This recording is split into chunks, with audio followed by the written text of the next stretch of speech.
I told you guys this would be the injury report earlier, okay?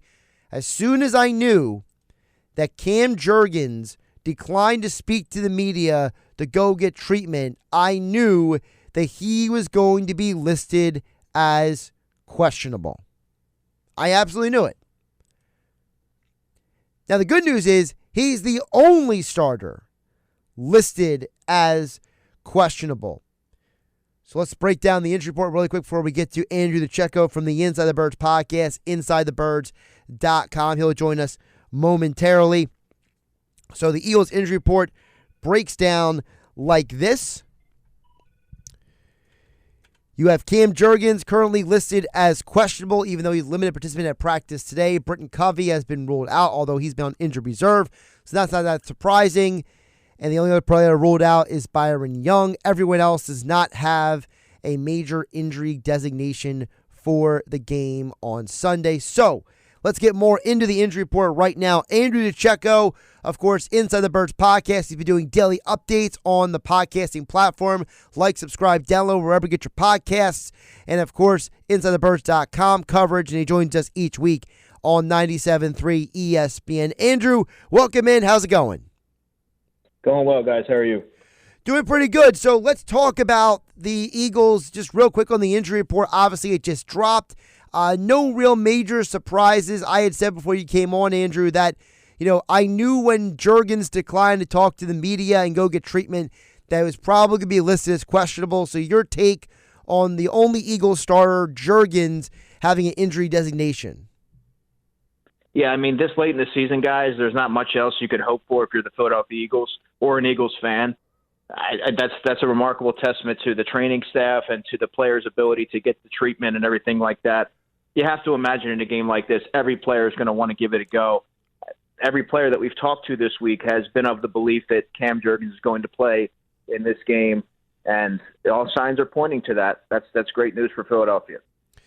If for whatever reason Jurgens wakes up with his back locked up on Sunday and he can't go, the presumption is that Dickerson would be at center, Tyler Steen would be at left guard. What in your mind would that mean for the Eagles on Sunday? Well, it would give them more size up front.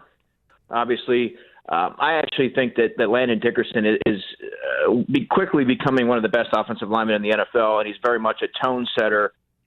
And he's good at center, but he's good at guard. Tyler Steen is adept at playing left or right guard. He prepares as if he is the starter. That's something that Jeff Stoutland, the offensive line coach, talks a lot about.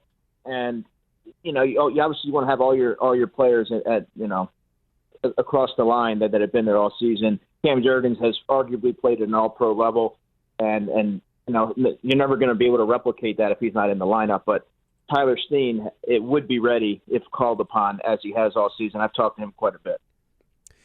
Andrew, when we look ahead to this game, obviously we talk about the offensive line because the offense has been under the microscope. So what happened on Sunday do you think is going to be the same, different, rectified, better, or whatnot coming into the game versus Washington?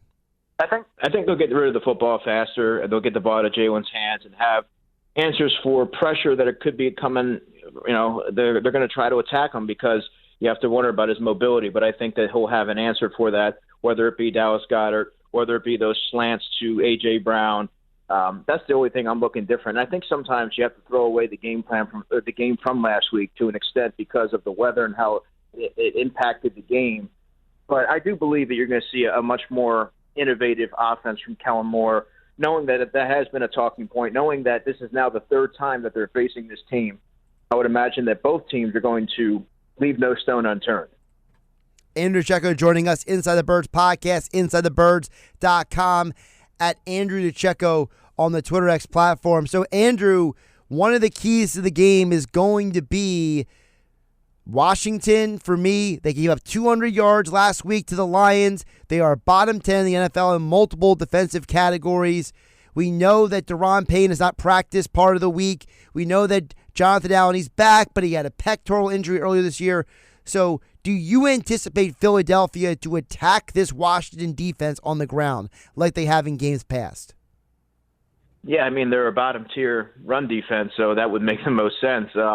I would expect them to do that. I would expect the Eagles to use their offensive line, which is the league's best, to continue to impose their will at the point of attack and drive them off the ball and really take it to them. Because usually, more often than not, I've seen teams in the third or fourth quarter that eventually they wear down and they don't really want a part of it. Now the question becomes, do they play the Eagles any differently depending on the status of Jalen Hurts and what his if he's operating at full capacity? But yeah, I think that they're not going to drastically become this pass-happy team. They're going to continue to lean on what got them there, and that is Saquon Barkley, who is the driving force of that offense. Andrew, on the offensive side of the ball, your key matchup for Sunday for the Eagles versus Washington is what?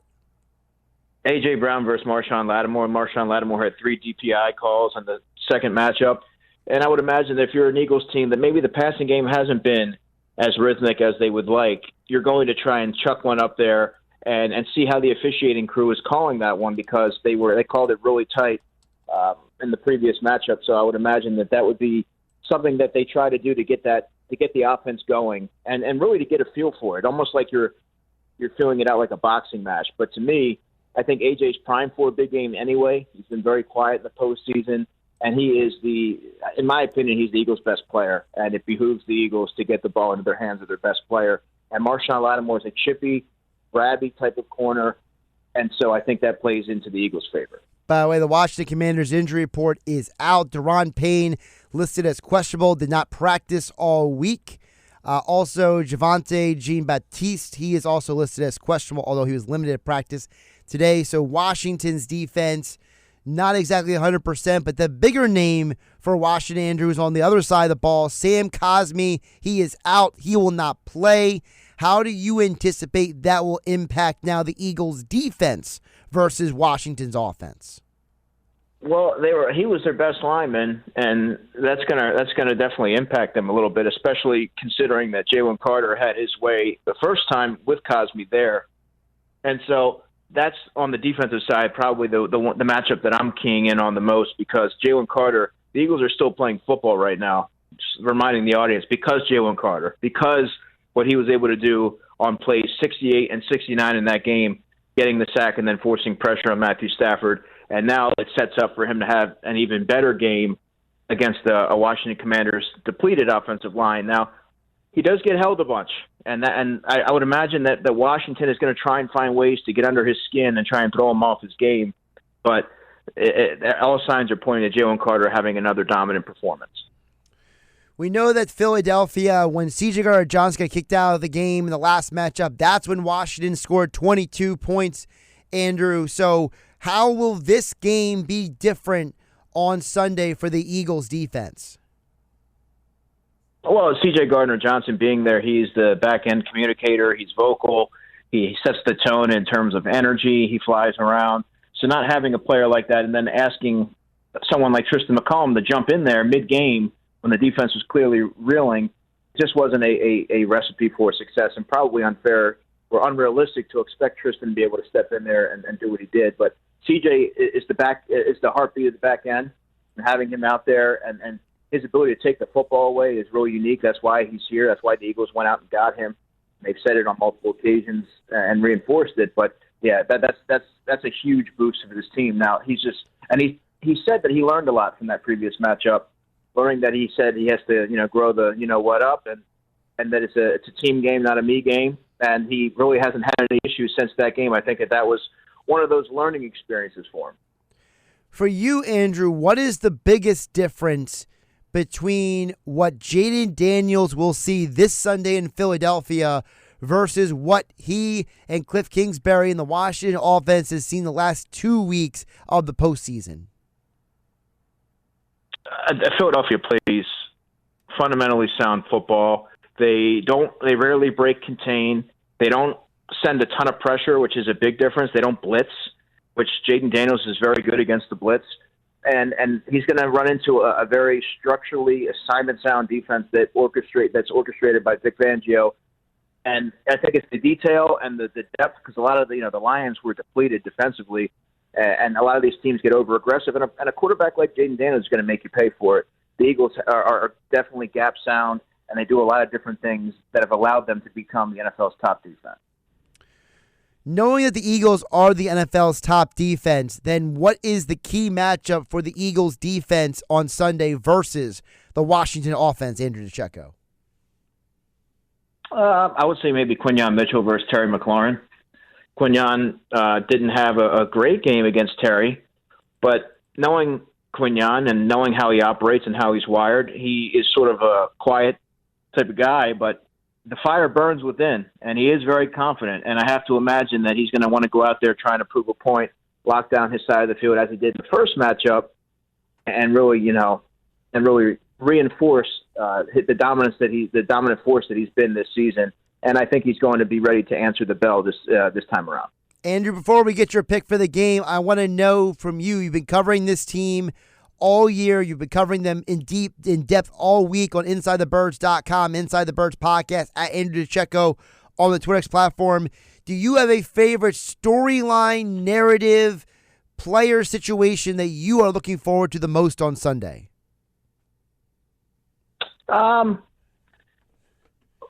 This is one's out of left field, but I would say special teams. That's not something that we often talk about, which is why it's out of left field. But the Washington Commanders have had the advantage in the two previous matchups, and in a game like this, where the stakes are so high and the margin for error are so thin, Josh, that's where it makes all the difference. Jake Elliott missed 2 field goals in the first matchup.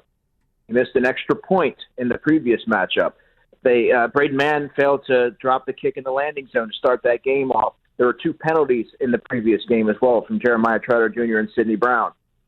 They are well aware that they need to be better, and I think they're going to take this one personally and make sure that that's buttoned up, because I do believe the offense and the defense will take care of business. So I think it'll be a collective effort, and the special teams will be a lot more sound, a lot more fundamentally sound than they've been in the 2 previous games. So then, Andrew, who do you think is going to win on Sunday and why? Had the Eagles win 27-20. They're the better team, they're the better coach team, and they're playing with a ton of confidence and poise right now. Check him out over at Andrew DiCecco on the Twitter X platform. Check out all of his coverage at InsideTheBirds.com. And, of course, all of his coverage with the Inside the Birds podcast. Like, subscribe, download, wherever you get your podcasts. Andrew, keep up the great work. We'll talk soon. Thanks, man.